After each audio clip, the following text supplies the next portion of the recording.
Hi everybody, happy Sunday. I've got my Cardinals gear on today because it's Cardinals football. But what I want to do today is go over a couple things that are going to be new for you guys. So I wanted to make an Edpuzzle video so you guys have an example that you can watch more than one time and answer the questions so you feel confident, you feel comfortable. Yes, I'm sitting outside. I don't know if you guys notice, it's so cold outside now. Some people love it. I don't really love being in cold weather, but hey, got to do what we got to do. Winter is coming. So what I'm going to do is I'm going to share my screen because we are going to be working with this website called Bubble.us.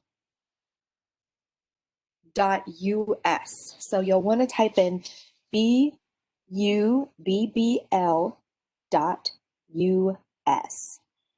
And it's going to bring you to something that looks like this. So when you sign in, you're going to use your Google account. So Google, and then you're going to use your Stars account. For me, I am going to use my Alhambra account, but you guys are going to use your Stars. I have two emails. So you can see I've already started this. So I'm going to go ahead and hit start for free. I don't want to pay for anything right now. I want to make sure you guys know how to use it. So when you use the mind mapping, we use this to kind of gather and organize our thoughts. So I'm going to click on new mind map, and you'll see it brings up a little box right here.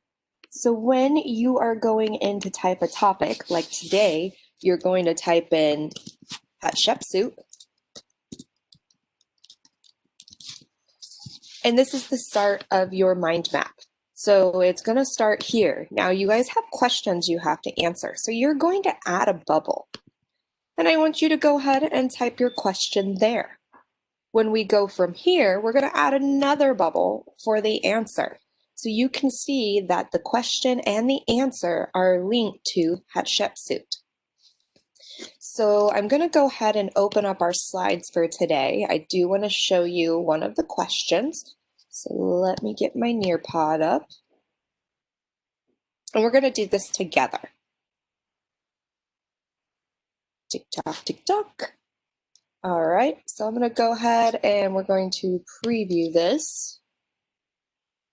I'm going to skip past all the things that we're going to be talking about in class live, but I wanted to show you some of the questions that you will be answering in your bubble.us, so in your mind map. So let's skip that.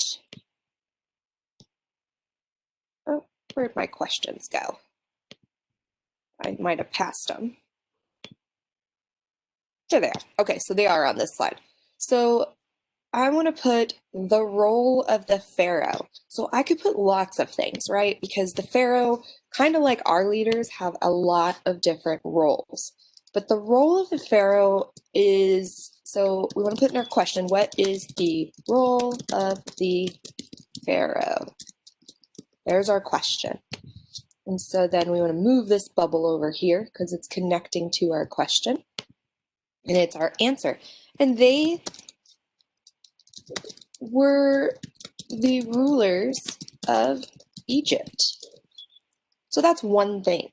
There's actually lots of roles of the pharaoh. So I would expect you guys to add more tabs to this question. Add another tab. Give me another role. What else does the pharaoh do? So this is where you're diving in, doing the research, and finding your evidence. So this is going to be very important when we start organizing our thoughts. So it's kind of another type of graphic organizer. It's great for writing. So if I assign an informative writing assignment on Hatshepsut, you guys would know your thoughts and things that you could talk about because you'd already have your mind map set up.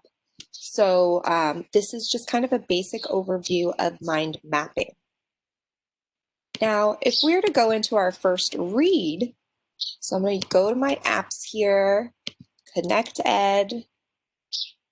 We're going to launch our study sync.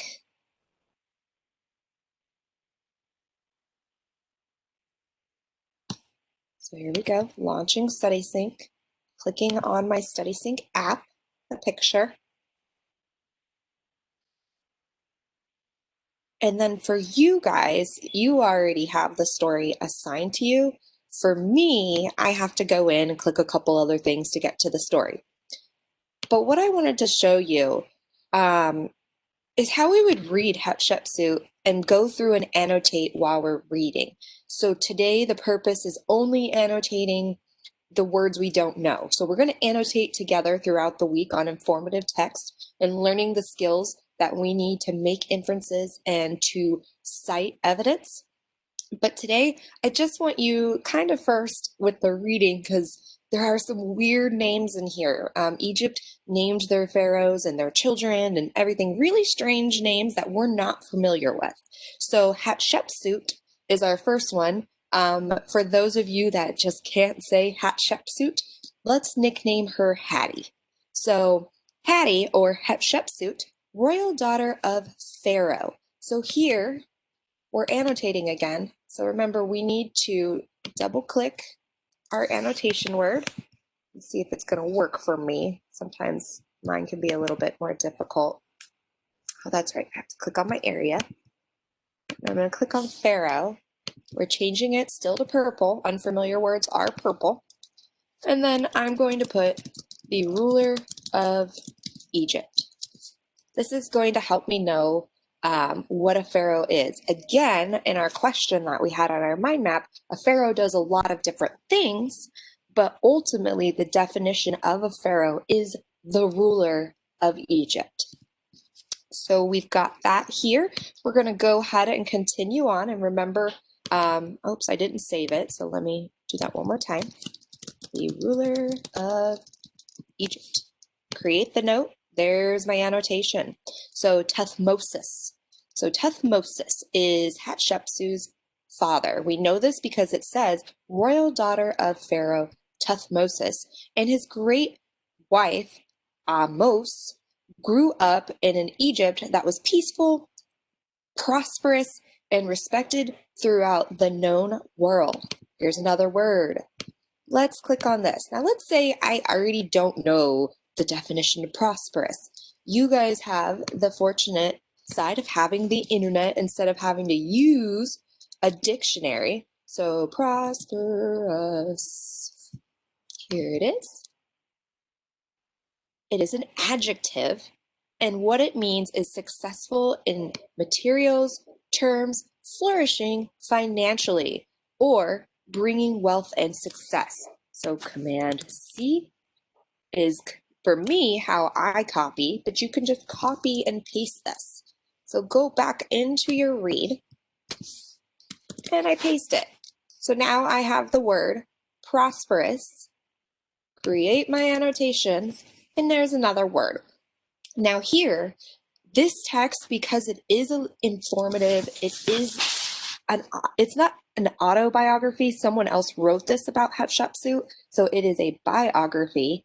But with this kind of text, it can be difficult because we didn't grow up in ancient Egypt. We didn't use their language. We don't know a whole lot about it because we haven't really dived in and researched.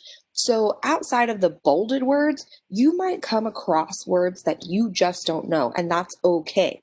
What I would do is I would go in and I would want to click on maybe some of these other words that are different for me, and I would want to look them up, because if you don't know what it means, how do we have an understanding? How do we make inferences? How would we cite it? So it is okay to identify words other than the black bolded words. Also, it is okay for you to go in and not identify the black bolded words as words or vocabulary that are unfamiliar. Maybe you already knew what prosperous meant, so then you wouldn't need to highlight that. Maybe you already know what pharaoh means, so you wouldn't need to highlight that. But the goal is, when annotating, you want at minimum 5 unfamiliar words. So this is kind of what we're going to be working on throughout today.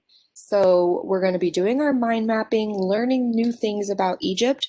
We're going to do our first read live as a class, and then you guys are going to go through and do your annotations of your unfamiliar words, and you're going to put in those definitions. So this is part one and day one of what we are going to do when it comes to our first read of Hatshepsut.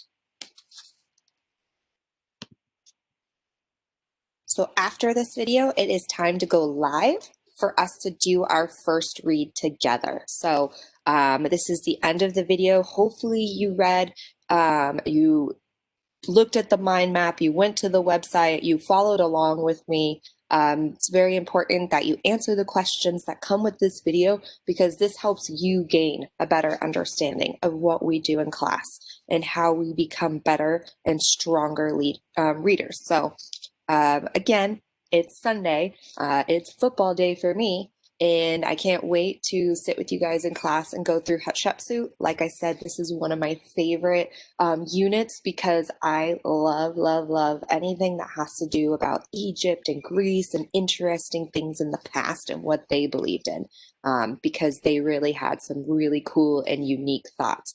And like many of you have pointed out, Egyptians invented things that we use today. Toothpaste. They were very innovative. So I appreciate those who did your research. I loved some of the things you came up with. Some of you recognized that cats were valuable to the Egyptians. Some of you recognized the makeup and how it was there to protect them from the sun. You recognize the largest pyramid, which is like 16 the Empire State Buildings, which is crazy. That's so tall. And they built those by hand. They used pulley machines that they built by hand. So many of our cool innovations we have today, we have Egypt to thank for it. So again, let's go live. It's time for our first read. Let's do this.